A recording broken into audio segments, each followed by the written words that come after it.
con el correo institucional y le permite grabar, pues también lo podemos hacer también. Lastimosamente parece que hay un problema a nivel de toda la institución, parece ser, porque hay varios compañeros que no pueden ingresar tampoco. Muy bien, listo. Juan Carlos, le agradezco muchísimo, ¿no? Muy amable. Bueno, muchachos, entonces, una feliz noche nuevamente para todos. Un feliz inicio de semana. Vamos a iniciar nuestra clase del día de hoy. Lo que quiero prácticamente es que ustedes tengan en cuenta que ya el tema de lo que es la historia del derecho ya la habíamos terminado, ¿no es cierto? Entonces, recordemos que yo voy a escoger 2 compañeritos cada semana para efectos de que nos hagan un resumen de la anterior clase. Entonces, quiero que por favor comencemos con la compañera. Vamos con una compañerita primero. Vamos con Gina Rosero, por favor. ¿Me colaboras, Gina? Un resumen muy sencillo, una síntesis de lo que revisamos la anterior clase y como complementar algo tuyo, listo, algo personal, no más. Carlos. Te escuchamos. Gina Fernanda Rosero. ¿Sí está por aquí?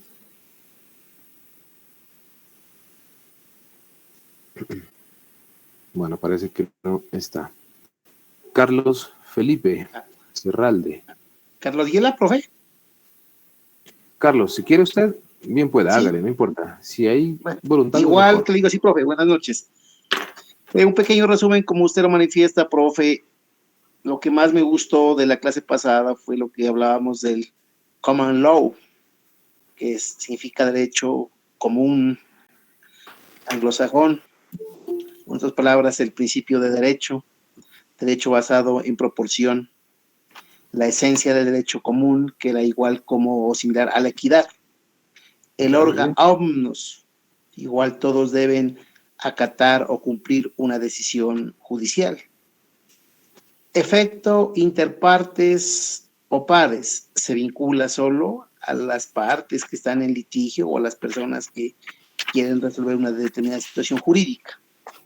El litigio pues queda igual como al conflicto que había entre las partes que están pues en un escenario judicial. Y la ley, la respuesta, bueno, del Estado, la interpreta el Estado, los jueces, lo formal es lo que está escrito, y esto más que todo hacía referencia al derecho anglosajón. Gracias, profe. Bueno, muy bien. Excelente. Bueno, está Yela, ¿no? Carlos Yela. Espérenme un ratico, señor Yela. Sí, profe. Espérenme un segundito. Bueno, y por último vamos con Lisette Guerra. ¿Listo? Por favor.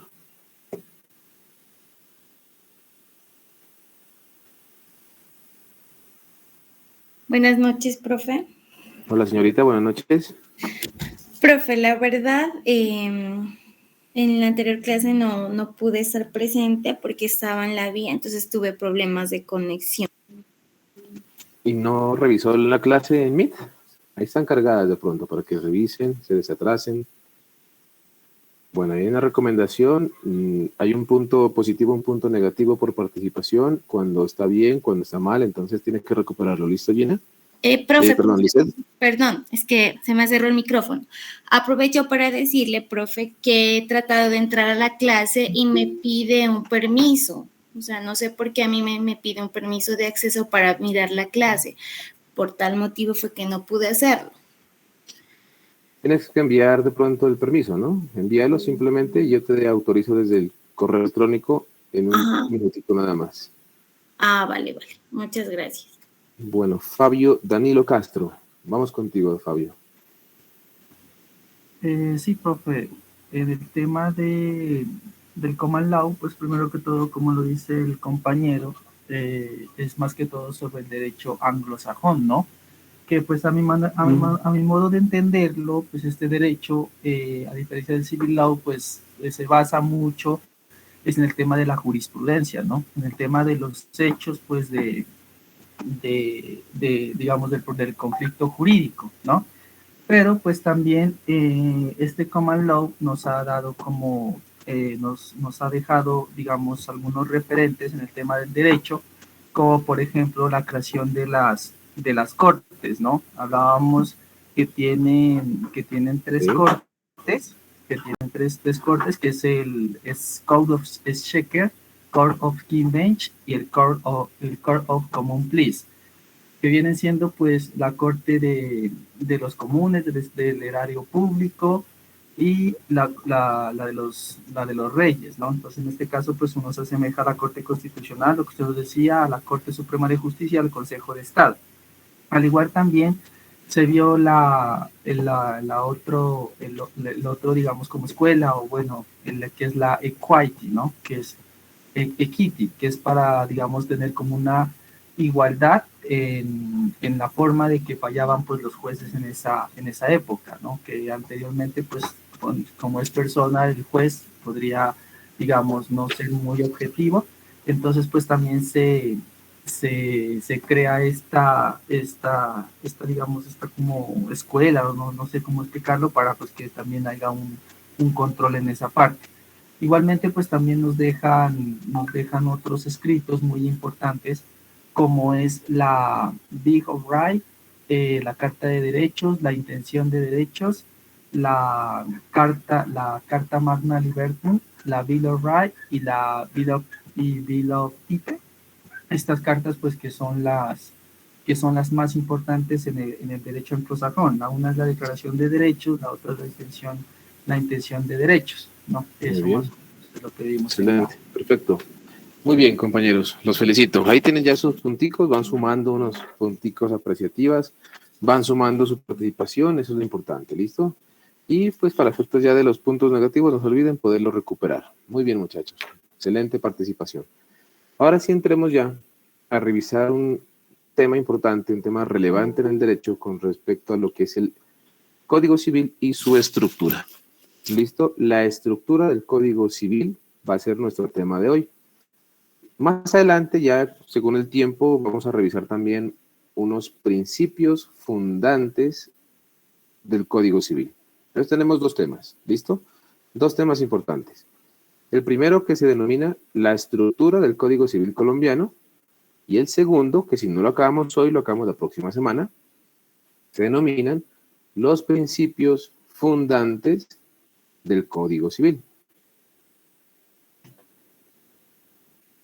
Bueno, estos entonces son temas claves para poder ya entender en materia, entrar directamente ya al estudio jurídico, netamente civil, y también, ¿por qué no?, ahondar y profundizar con el tema de la jurisprudencia, es decir, el tema del sistema del common law. Entonces, hay que tener mucho cuidado, mucha atención.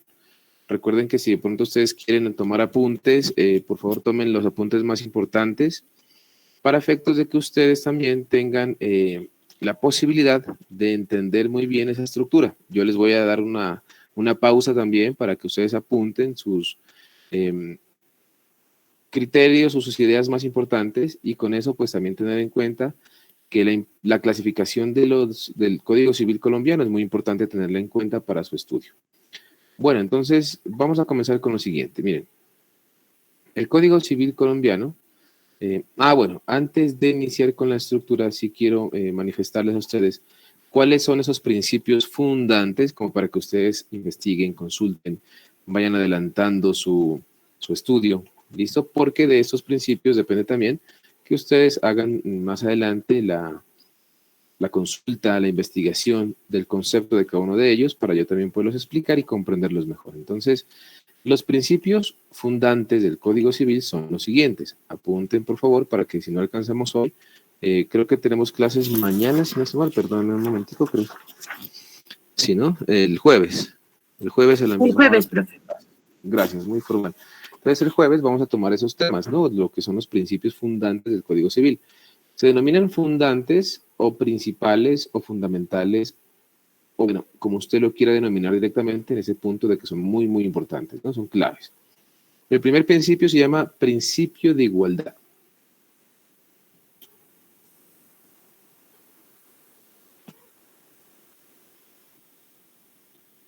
Bueno, el segundo principio se llama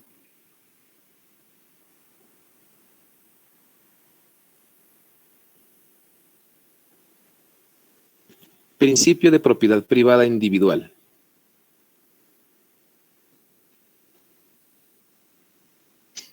Bueno, tercer principio se llama libertad contractual. Yo repito, igualdad, propiedad privada individual, libertad contractual. Cuarto principio, libertad testamentaria.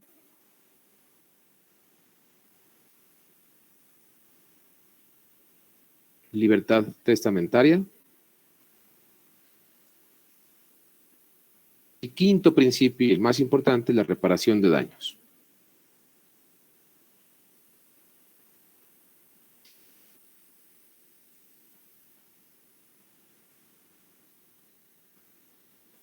Profe, qué pena si era tan amable de repetirme el tercero. El tercer principio, entonces repito, ¿no? Igualdad, propiedad privada individual, libertad contractual, libertad testamentaria y reparación de daños. Nuevamente le repito, igualdad, propiedad privada, libertad contractual, que es el tercero, libertad testamentaria y la reparación de daños. Listo. Gracias, profe. Muy bien. Estos serían entonces los principios que debemos entender, comprender y estudiar. Bueno, ahora entonces vamos a iniciar ya con respecto a lo que es la estructura del Código Civil. ¿Cómo manejamos la estructura de nuestro Código Civil? Bueno, de la siguiente manera. En la normativa colombiana tenemos prácticamente una ley denominada Ley 57 del año 1887. Que ya la hemos recorrido históricamente desde prácticamente Manuel Ancísar con el estado de Antioquia, Santander con su imposición directa ya a todo el país, Chile con Andrés Bello, Francia con Napoleón, 1804, Justiniano por allá en el Imperio Romano, etcétera, etcétera, ¿cierto? Todo ese recorrido ya lo hemos hecho. Entonces, en Colombia, hoy por hoy, contemporáneamente, nuestra Ley 57 de 1887 también ha tenido unas modificaciones sustanciales en materia de leyes. Han habido leyes nuevas que la han venido recorriendo, la han venido modificando. Entonces miremos que esta ley 57 de 1887 entró en vigencia, es decir, ya entró a formar parte del ordenamiento jurídico en su aplicación el 15 de abril de 1887. Esa es una fecha clave. A partir del 15 de abril a las 12 horas de 1887 inicia la vigencia del Código Civil colombiano. Bueno, el Código Civil colombiano tiene una estructura de la siguiente manera. Tiene un título preliminar,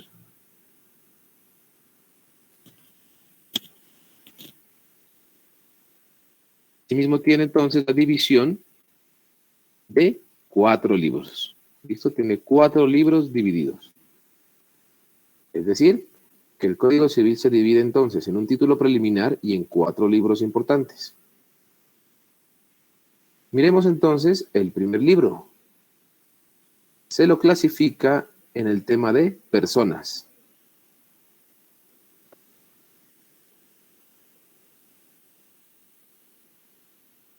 El segundo libro se lo denomina de los bienes.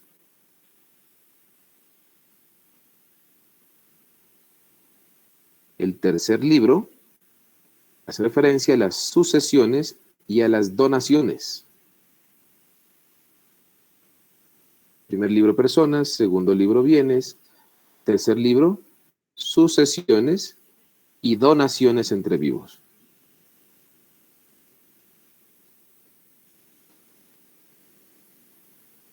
Y el cuarto libro, que es uno de los más importantes también, se denomina obligaciones y contratos.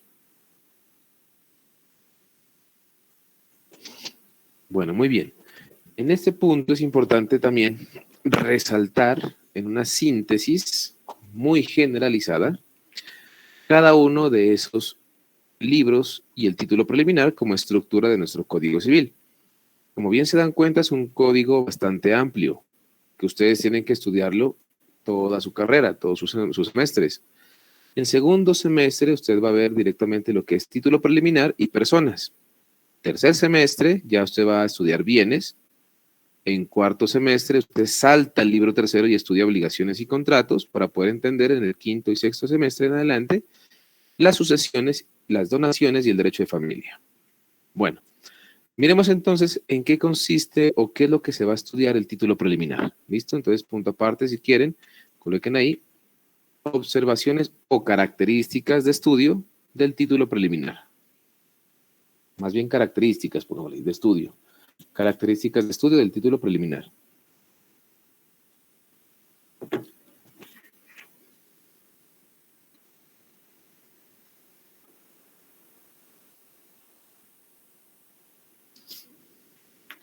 Bueno, en este título preliminar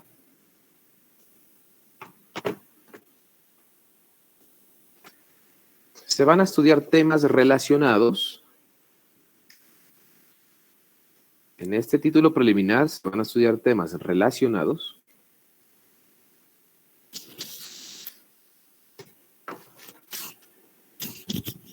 con el objeto del Código Civil,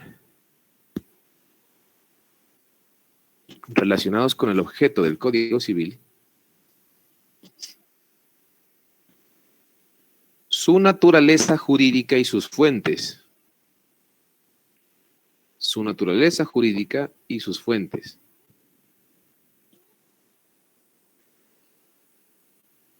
Coma. Además,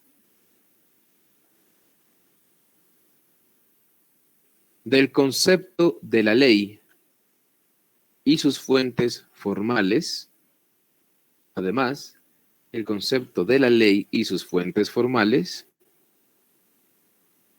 como sus métodos de interpretación. Fuentes formales y sus fuentes de interpretación, o sus modos de interpretación.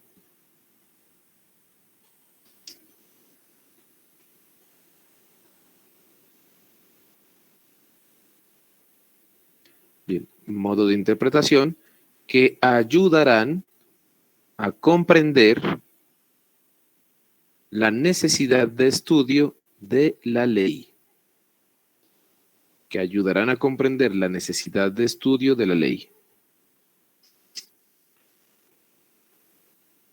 La cual es creada por el Congreso de la República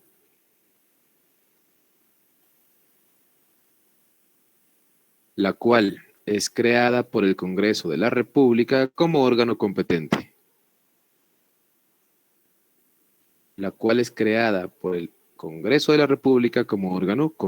Muy bien, punto aparte.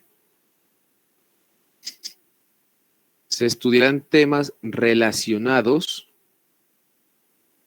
con las palabras del código que en él se relacionan.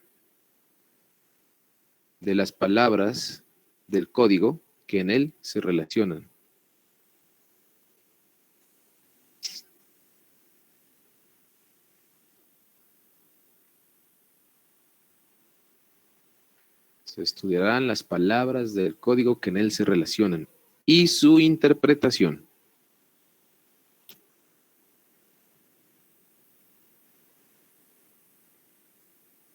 Punto seguido. Se Profe, analiza. qué pena, disculpe, es que el internet acá se me corta. Si usted me puede repetir un poquitico atrás, le agradezco, profe, y mil disculpas por la sugerencia. ¿En dónde se me quedó, Carlos? Tranquilo, no se preocupe. En la anterior, en las anteriores versiones, ¿verdad? Profe, le alcancé a comprender hasta que usted habló de los 4 libros, ¿no? Las sucesiones, donaciones, entre vivos, obligaciones y contratos, que son estructura del Código Civil. Hasta allí, luego me perdí, profe. Se me quedó todo entonces prácticamente. Verá, Carlos, tranquilo. Haga un espacio porque estamos ya en la descripción del título preliminar. Sí, tranquilo. Verán, estamos ahí. Entonces, descripción del título preliminar es el objeto de estudio. Haga un espacio pequeñito, póngale que una media hojita, ¿vale? Para que se desatrase, tranquilo. Listo, profe. Me quedo harto. Tranquilo. Y coloque ahí lo siguiente, para que estemos al pie con los demás compañeros. Se estudiará además la derogatoria y la vigencia de la ley en el tiempo y en el espacio. Se estudiará además la derogatoria y la ley en el tiempo y en el espacio.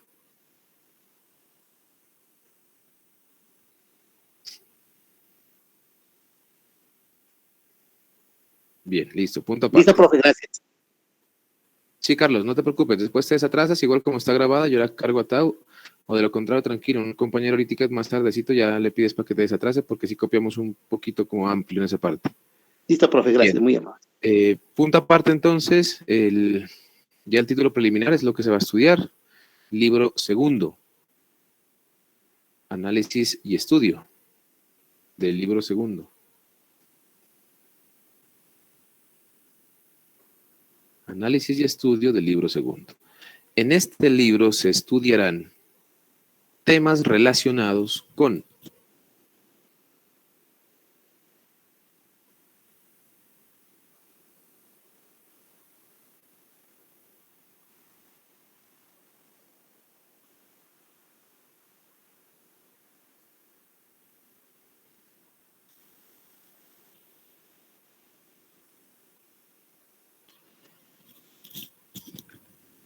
el concepto de persona,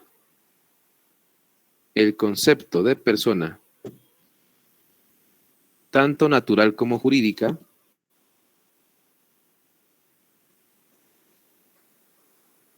Profe, una pregunta. Angie, sí, cuéntame. ¿Es libro 2 o libro 1? Ay, perdón, sí, gracias. Es libro 1, sí, muy amable. Tema de personas, ¿no? Muy bien, muchísimas gracias. Me pasé del título preliminar al libro 2, ¿no? Libro primero, entonces por favor hagamos esa corrección. Me disculpan que se me fue mal ese numerito. Bien, entonces, en el libro primero, estudio y análisis de las personas. Muy bien. Se analizará el concepto de personas, tanto naturales como jurídicas.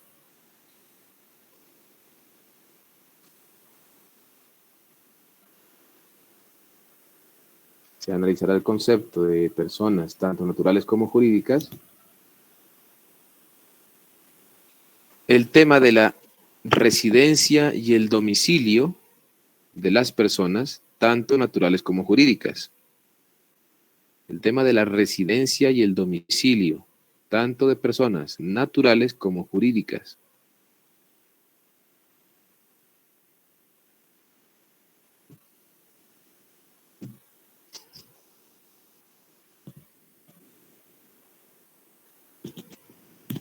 Punto aparte.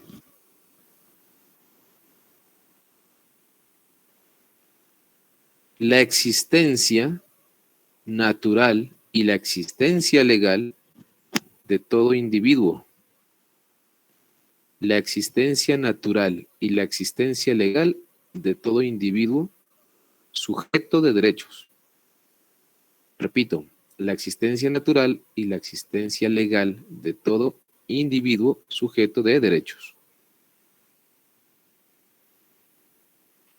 Punto aparte. Tema relacionado con la ausencia o el desaparecimiento. Temas relacionados con la ausencia o el desaparecimiento y la muerte presunta.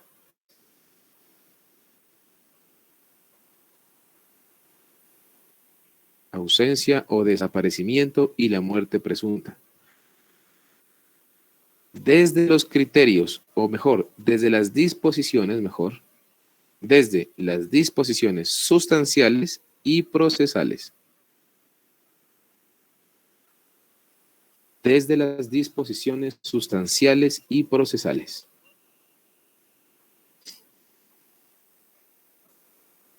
Punto aparte. Perdóneme, disposiciones que, profe, qué pena. Tranquila. Las disposiciones sustanciales y procesales. Disposiciones sustanciales y procesales. ¿Listo? Bien, punto aparte. La protección del que está por nacer. Temas relacionados con la protección del que está por ser.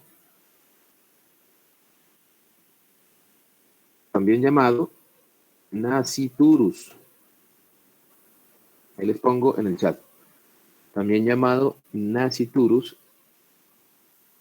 conforme a la ley.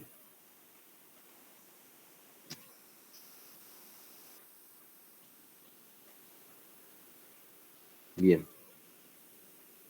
Punto aparte. Se estudiarán también los derechos subjetivos, entre otros temas. Muy bien. Aparte, entonces, análisis y estudio del libro tercero. Profe, qué pena, ¿se estudiará? ¿Dónde se me quedó en lo último? Sí, se estudiará. Los derechos subjetivos. Gracias, profe. Vale, pues. Aparte, libro segundo, análisis y estudio de el tema de los bienes y la propiedad privada. Los bienes y la propiedad privada.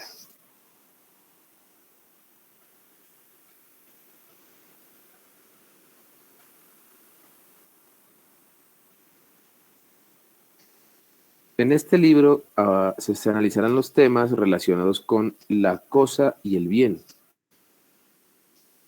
En este libro se analizarán los temas relacionados con la cosa y el bien.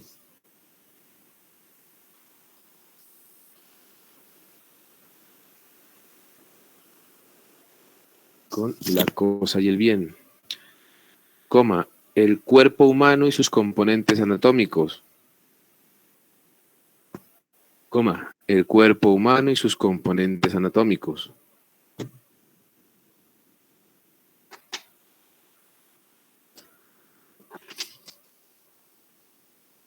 Coma, el cadáver.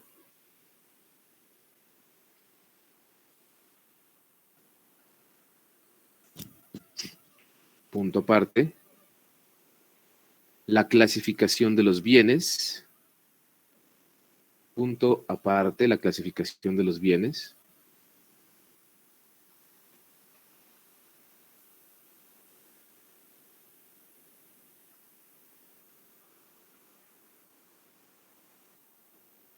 Punto aparte, la clasificación de los bienes, tanto corporales como incorporales.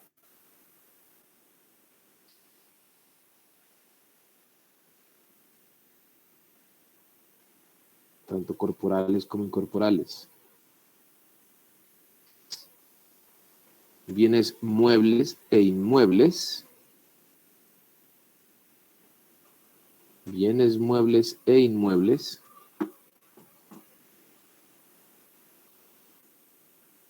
Punto aparte. Los derechos reales y los derechos personales. Los derechos reales y los derechos personales.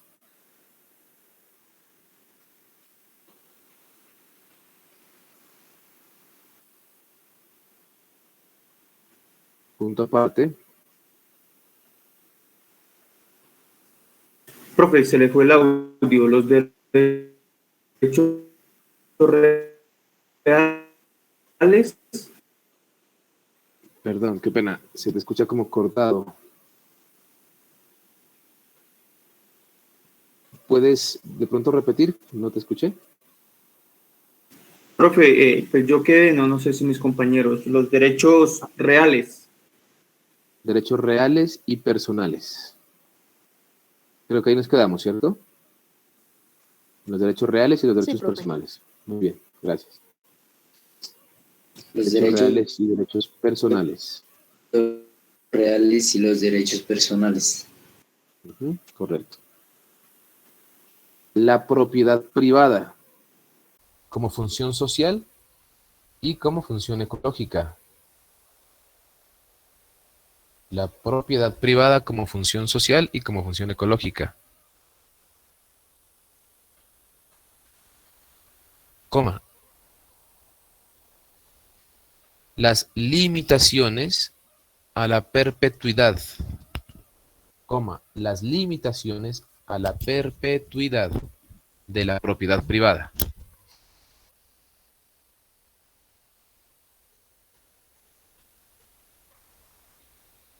Las diferentes clases de propiedad.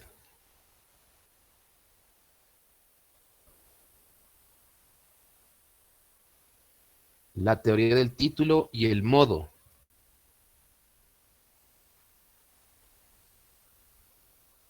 Diferentes clases de propiedad, la teoría del título y el modo, aparte.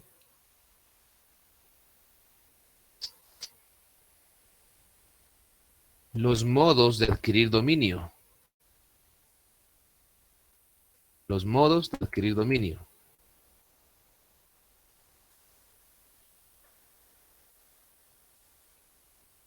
Y las acciones y pretensiones. ¿Los modos de qué, perdón? Los modos de adquirir dominio. Y las acciones y pretensiones civiles sobre propiedad privada.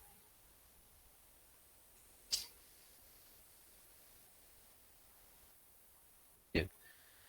Parte entonces, estudio y análisis del libro tercero.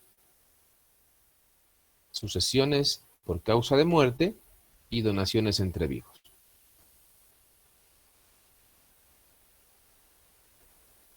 Aparte entonces, análisis y estudio del libro tercero.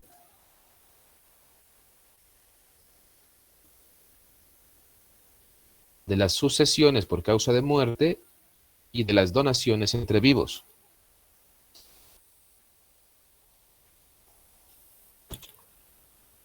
Repito entonces, las sucesiones por causa de muerte y de las donaciones entre vivos. Muy bien.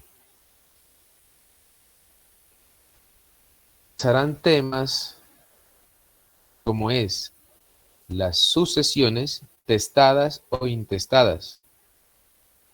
Se analizarán los temas como las sucesiones testadas o intestadas, testadas o intestadas,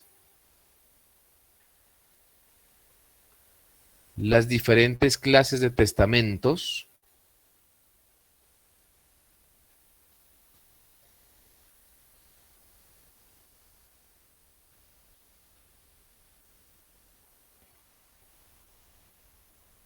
aparte,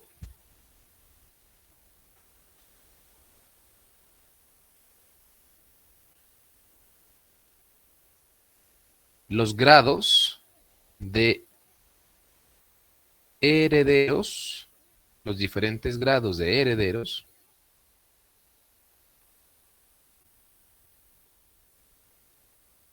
aparte, las causales de desheredamiento e indignidad, aparte, repito, las causales de desheredamiento e indignidad,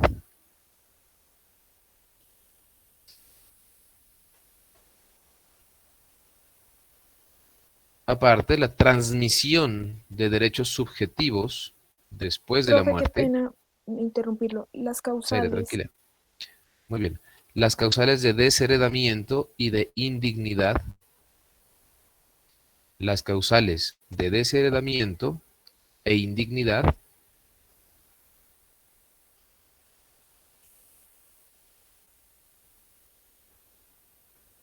Los derechos subjetivos transmisibles después de la muerte. Los derechos transmisibles después de la muerte.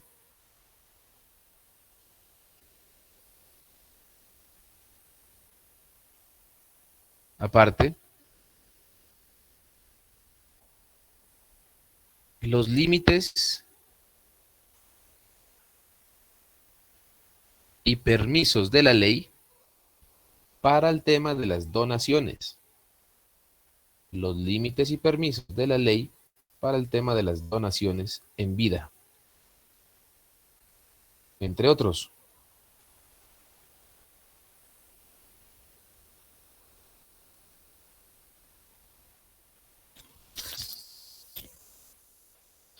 Bueno, muchachos, ¿sí vamos bien? ¿Hay alguna persona que de pronto se haya quedado para desatrasarlo? Bueno, si está muy rápido me avisan. Profe, Libro cuarto. Transmisión de sujetos, profe. Transmisión de derechos subjetivos. Profe, después de la muerte. En el libro 2, la propiedad privada como función de como función social y ecológica. Gracias. Muy bien. ¿Vamos bien todos? Bueno, perfecto. No, Libro profe, Joana, cuénteme, ¿dónde se me quedó? Tranquila. solo una partecita donde usted dijo el modo de interpretación y ayudarán a comprender. Una Ah, parte me quedé. carambas. Ese es en el libro primero, si no estoy mal, ¿cierto? O en el título preliminar. Sí, A ver, repítame el contexto, ¿dónde el se me párrafo quedó? dice modo de interpretación que ayudarán a comprender. E interpretar la ley. E interpretar y aplicar la ley. Listo. Listo, muy bien. Libro cuarto entonces, creo que estamos todos, ¿sí, cierto? Libro cuarto entonces, a ver, Danilo. Ah, bueno, bien, excelente, Danilo. Danilo coloca ahí entonces, y compañera Joana, para que revise, que ayudará a comprender la necesidad de estudio de la ley, la cual es creada por el Congreso de la República como órgano competente. Agréguele ahí, no importa, Joana, lo que le dicté, y agréguele ahí lo que el compañero le acaba de colocar en el chat. Excelente, Danilo, Sí, muchísimas gracias. sí, profe, eso ya tenía, solo era pedacito. Muchas gracias. Bien, excelente. Libro cuarto entonces, objeto de estudio. Temas relacionados como. Libro cuarto, objeto de estudio, temas relacionados como. La naturaleza de las obligaciones. La naturaleza de las obligaciones.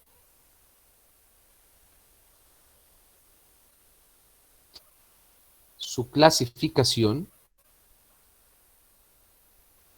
Su clasificación.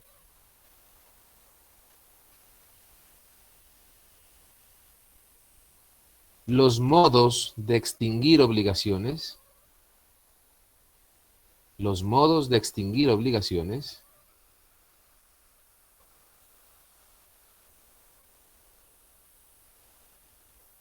Modos de extinguir obligaciones. El concepto y características y clasificación de las obligaciones. El concepto, las características, la clasificación de las obligaciones.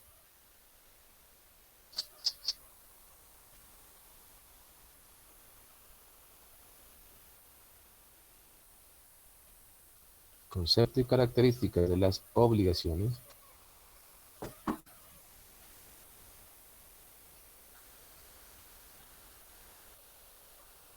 Los contratos en general de carácter civil.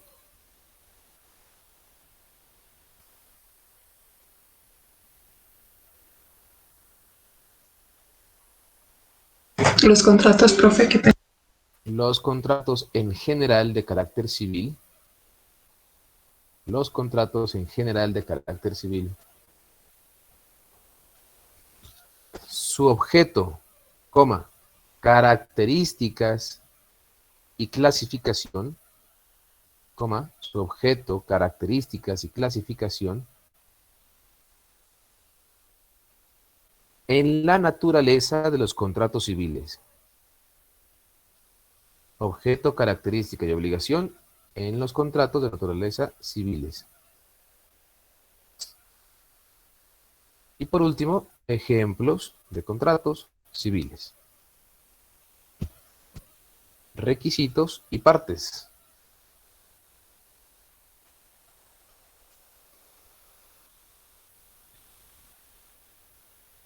Requisitos y partes. Punto aparte.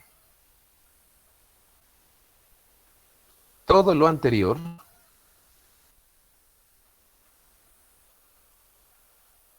punto aparte. Todo lo anterior se analizará teniendo en cuenta la norma sustancial y procesal.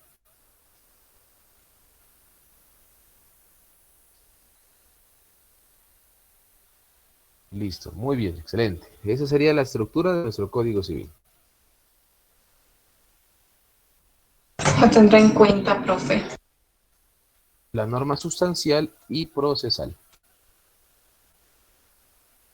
Teniendo en cuenta la norma sustancial y la norma procesal.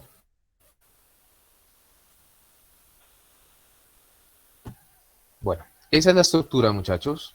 que en resumidas cuentas es muy cortica, pero en materia es muy extensa, ¿no? Que ya ustedes se encargarán toda su carrera de ir paso por paso estudiando cada uno de esos temas. Eso es como lo más importante. Recuerden que la norma sustancial es prácticamente aquellas disposiciones que se establecen como unos derechos consagrados a las personas, como lo es el Código Civil, el Código Penal, el Código Laboral, y la norma procesal, como es el Código General del Proceso, Código de Procedimiento Penal, Código Procesal del Trabajo, etc. Bueno, lo vamos a ir viendo también paso por paso. Lo que vamos a revisar ahorita es entonces ya este título preliminar. ¿Cómo vamos a iniciar nuestro objeto de estudio? Vamos a iniciarlo de la siguiente manera. Acuérdense que el título preliminar hará referencia a todo lo que tiene que ver con la interpretación de la ley. Por ende, para poder encontrar ya el sistema de estudio práctico al Código Civil como ley creadora de un órgano competente, que es el Congreso, debemos analizar entonces su objeto y fuerza de estudio. Entonces, ¿cuál es el objeto y la fuerza del Código Civil?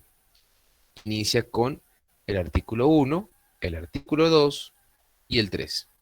¿Listo? Y más adelante ya entramos a estudiar lo que es la ley en sí. Para poder comprender entonces las disposiciones del Código Civil, tenemos que entender entonces que el artículo primero nos hace referencia a unas disposiciones que el Código va a desarrollar durante todo su estudio. Es como el objeto de la ley. La ley, ¿cuál ley? La ley 57 de 1887. ¿Cuál es este objeto? Miren, ahí como ustedes observan en pantalla, hay un objeto muy importante. Y es que debemos entender directamente que ya para poder comprender esta ley, hay que acoplarnos al método interpretativo de carácter exegético. Es decir, de la literalidad de las palabras. La literalidad del texto comprendido en su integridad. Ese es el método de interpretación de carácter exegético. Entonces, la interpretación exegética va a ser muy importante para poder iniciar nuestro estudio jurídico. Exégesis viene prácticamente del texto, ¿sí? De la letra, la literalidad. Miremos que las disposiciones que comprende el Código Civil son las siguientes, dentro de su exégesis, estudiado como un método de interpretación. El Código Civil comprende las disposiciones legales sustantivas. Bueno, aquí hacemos un pause pequeño. Como ya estamos entendiendo que el Código Civil tiene unas disposiciones legales sustantivas, les pregunto, ¿qué son disposiciones legales sustantivas? ¿Qué serán los derechos sustantivos? ¿O qué es entonces una disposición legal de carácter sustantiva? La respuesta se rige prácticamente en el término sustantivo, en lo que son legislaciones prácticamente sustantivas. Quiere decir que la parte sustantiva viene de una esencia, de lo más importante que se crea en una norma, en un texto jurídico. La fuente, por decirlo así. La fuente del nacimiento del derecho. La disposición de un derecho. Esas son disposiciones legales sustantivas. Los derechos creados por el legislador y los derechos creados por la propia naturaleza humana. Es decir, la esencia, lo más importante, lo fundamental, eso es una disposición legal sustantiva. ¿Quién me da entonces un ejemplo? Una disposición legal sustantiva, natural, jurídica, etc. ¿Cuál puede ser? Un derecho. ¿El derecho a la vida, profe? Perfecto, Angie, excelente. El derecho a la vida es una disposición legal sustantiva, creada pero por la Constitución política, ¿no es cierto? Que a su vez va también directamente enfocada a todas las leyes del ordenamiento jurídico. Las disposiciones legales sustantivas son derechos. Derechos que crea la norma. Derechos que son inherentes al ser humano. Entonces nos dice el texto, que determinan especialmente los derechos de los particulares. Entonces, aquí hacemos otro pause. Estas disposiciones legales sustantivas, que son derechos creados por el legislador como órgano competente, creados por la naturaleza del mismo hombre, creados porque son inherentes al ser humano, etcétera, etcétera, tienen que ver solamente y exclusivamente con los particulares. Eso es lo que nos dice el Código Civil. Comprende disposiciones legales sustantivas de los particulares. De Gilbert, de Emmeline, de Fabián, de Sandra, de Angie, de Gabriel, de todos nosotros, como ciudadanos, como seres humanos, como personas. ¿Listo? De nuestros bienes y demás. Entonces, como particulares, tenemos una circunstancia importante en la calidad de personas. ¿Cuál es esa calidad de personas? El estado de cada una de las personas. El estado civil, el estado natural, el estado de gestación, el estado de existencia como un derecho fundamental. Todo lo que tiene que ver con los derechos sustantivos como particulares inicia por razón de la calidad de la persona. Es decir, que no existe ningún tipo de discriminación. Por el hecho de ser personas, ya somos particulares. Ese es un punto importante. Segundo, a pesar de que las personas tenemos también derechos, garantías, deberes, obligaciones, el Código Civil también comprende disposiciones para los bienes. Libro segundo, que ya lo revisamos. Para las obligaciones, contratos y acciones civiles. Libro 3, libro 4. Acciones civiles o pretensiones civiles, mediante acciones legales sustanciales o procesales. ¿Listo? Bien, excelente, Danilo. Por supuesto que sí. Lo que dice el compañero Danilo en el chat, si ustedes pueden, revisen, por favor, está muy bien. Miren que lo que se basa en la pregunta en los derechos del Estado de las personas son los derechos personalísimos. Por supuesto que sí. Claro que sí, Danilo. Como por ejemplo, los atributos de la personalidad. El nombre, ¿sí? El estado civil, el apellido, que hoy por hoy podemos cambiar, ¿no es cierto? Si queremos que el hijo tenga el apellido de la mamá de primero, puede ir tranquilamente. Y de segundo el del padre. Ese es un estado civil de las personas. Los derechos personalísimos, nombre, apellido, a tener una familia. La capacidad jurídica, por ejemplo. La capacidad de goce y ejercicio. El patrimonio, el domicilio, la nacionalidad. Todo eso tiene que ver entonces con la personalidad y los derechos personalísimos, Danilo. Claro que sí. Muy bien. Entonces miren que este artículo primero nos está diciendo que el Código Civil comprende todas estas disposiciones que como particulares tenemos derecho. Por ser personas, por tener y poder adquirir bienes, protección a los bienes, a las obligaciones, a los contratos, a las acciones o pretensiones que se dirijan a proteger los derechos. Norma sustancial, norma procesal. Una acción puede ser, por ejemplo, una demanda. Una acción puede ser, por ejemplo, una reclamación de derechos. Una protección de derechos. Eso es lo que nos quiere decir entonces las disposiciones que comprende el Código Civil bajo la comprensión del artículo primero. Acopla todo el código en un solo artículo. Si se dan cuenta, ¿cierto? Segundo, ¿cómo se va a aplicar el Código Civil? Miren, el presente Código Civil de la Unión, les pregunto, ¿qué es la Unión? ¿Quién se acuerda qué es la Unión? De lo que vimos en las anteriores clases en la historia. ¿Qué será ese Código Civil de la Unión? ¿Quién me dice? A ver. ¿Cómo interpretamos esa parte donde dice la Unión? ¿Qué es la Unión? Código Civil de la Unión. ¿Por qué se llama Código Civil de la Unión? ¿Quién se acuerda? Bueno, les voy a hacer un acuerdo. Miremos que, para acordarnos bien, anteriormente se hablaba de la historia que la Unión era el Estado colombiano, que se dividía prácticamente en estados, luego se unificó un solo Estado colombiano. Entonces, acuérdense de los estados de Antioquia, Panamá y Santander. Era el Estado de la Unión. ¿Listo? La unión de esos tres estados. Luego se crearon 5 estados más. Cúcuta, Magdalena, etcétera, etcétera, que conformaron un estado de 8 estados y que por ende era Colombia, como la Nueva Granada, la unión de la Nueva Granada. Entonces más adelante ya se conformó directamente como un estado sólido e independiente que se lo denominó prácticamente la Gran Colombia, ya no era, sino el Estado colombiano o la República de Colombia. Entonces era la unión, es decir que la unión hace referencia al Estado colombiano. Por eso dice, el presente Código Civil del Estado colombiano, o de la Unión en ese caso, se reúnen las disposiciones de la naturaleza expresada en el artículo anterior, disposiciones legales sustantivas, personas, bienes, obligaciones, contratos, que son aplicables, ojo, arriba el primer artículo dice que las disposiciones legales se interpretan para proteger derechos. En el segundo artículo nos dice que las interpretaciones de los derechos se van a aplicar de un modo importante. Entonces, la aplicabilidad se da en los asuntos de competencia del gobierno general con arreglo a la Constitución. Código Civil, Constitución Política, es la que va a decir cuáles son las disposiciones que va a ordenar proteger el Código Civil. ¿Listo?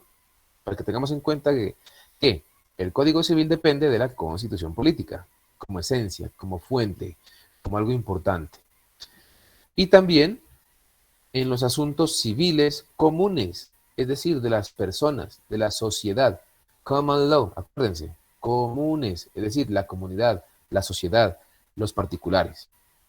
De los habitantes de los territorios que se administran en la Unión, es decir, el Estado colombiano.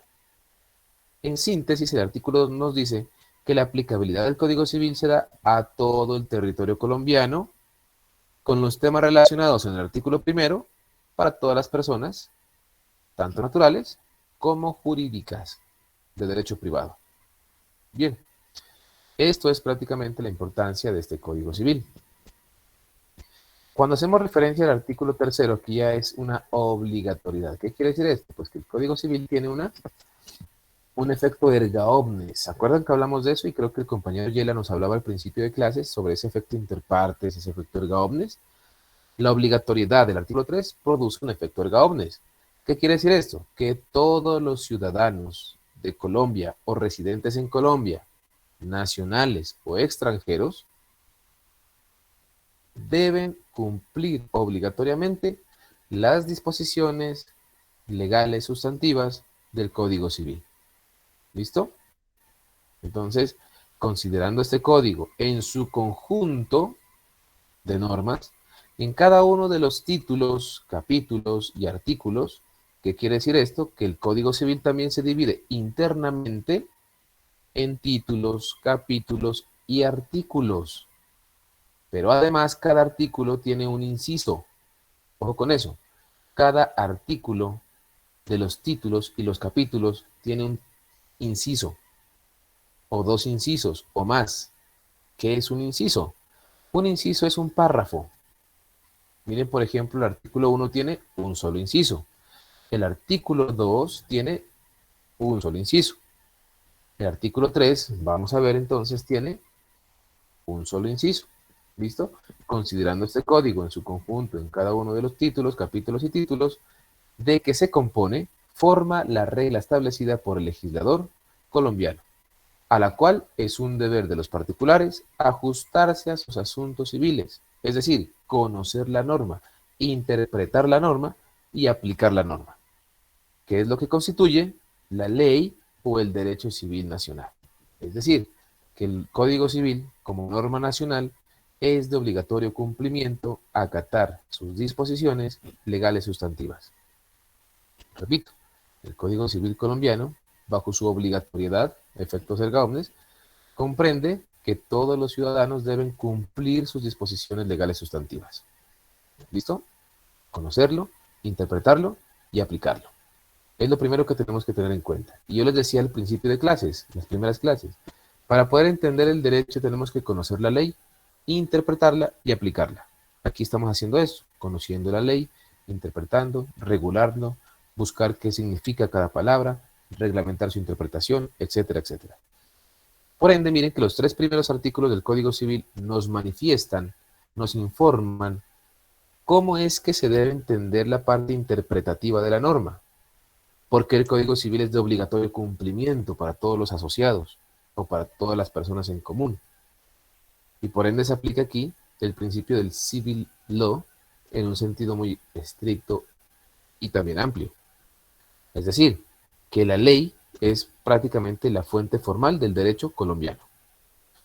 En este orden de ideas, muchachos, ya sabiendo que el Código Civil comprende disposiciones jurídicas sustantivas por efecto de los derechos de las personas, por efecto de los derechos de los bienes, de las obligaciones, de los contratos, de las acciones y pretensiones civiles, o la protección de derechos.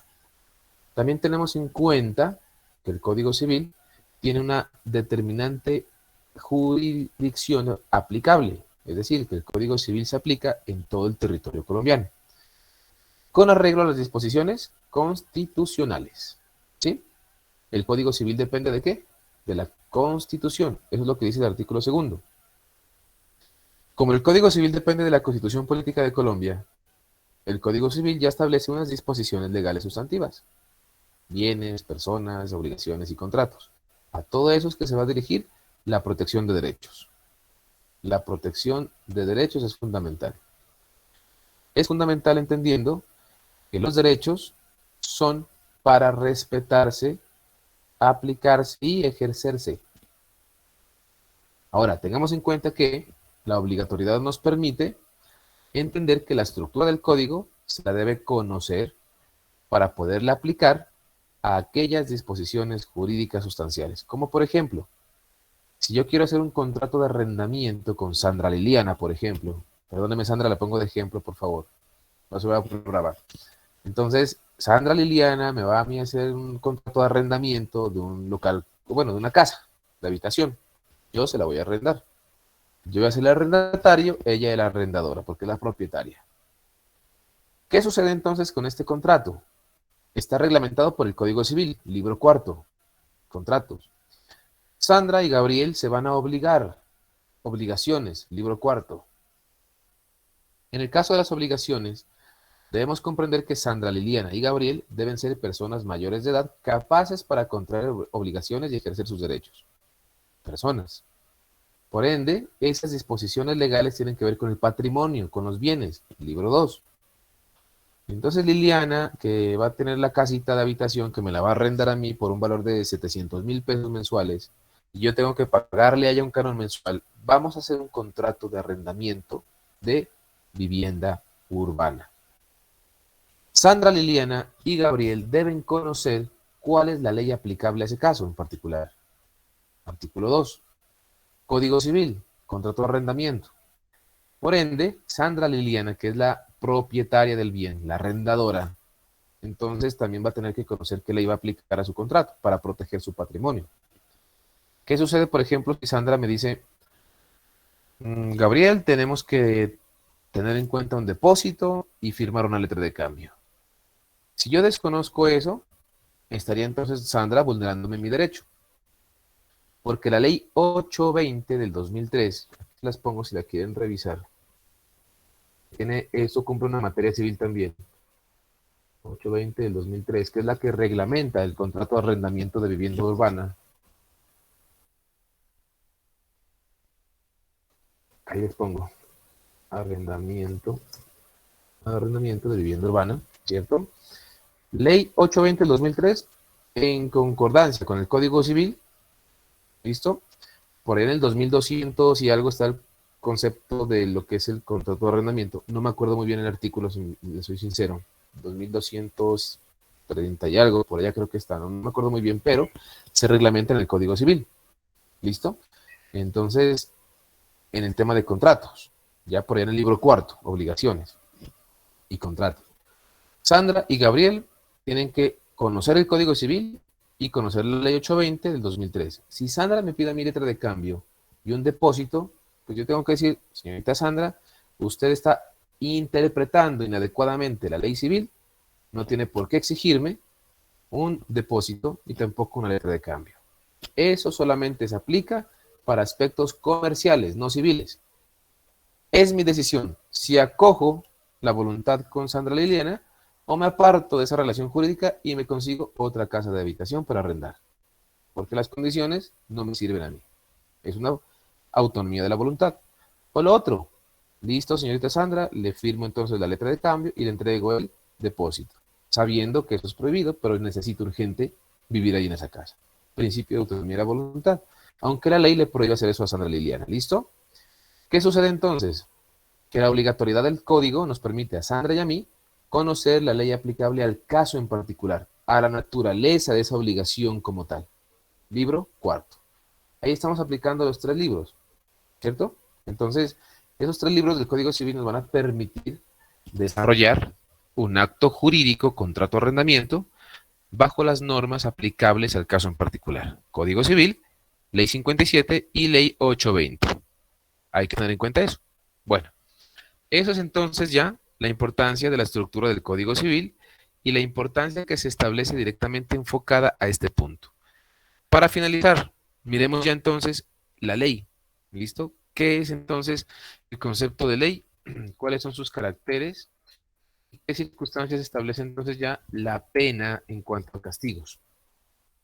Por favor, entonces, si me colaboras, Dayan, ¿vale? Dayan, colabórame, Dayan, compañerito, leyendo el artículo 4, por favor. Definición de la ley. ¿Escucha? Profe, ¿sí me escucha? Sí, sí escuchamos. Muy bien, dale. Ya.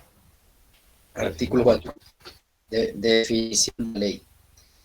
La ley es una declaración de la voluntad manifestada en la forma prevenida en la Constitución Nacional. El carácter general de la ley es mandar, prohibir y permitir o castigar.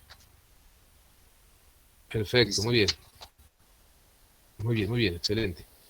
Miremos lo siguiente entonces, miren, este artículo 4 nos dice que la ley ya nos da un concepto que también lo podemos compaginar, gracias Dayan, con la Constitución política también con el artículo 4, ¿sí?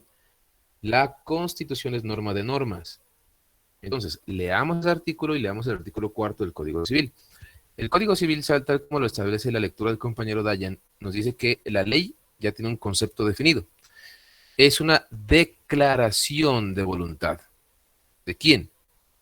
De la ciudadanía, de las personas, ¿sí? De la soberanía del Estado, de esas personas que van un día domingo a votar y eligen a los congresistas, a los representantes, etcétera, etcétera, que mal o bien, pero se eligen.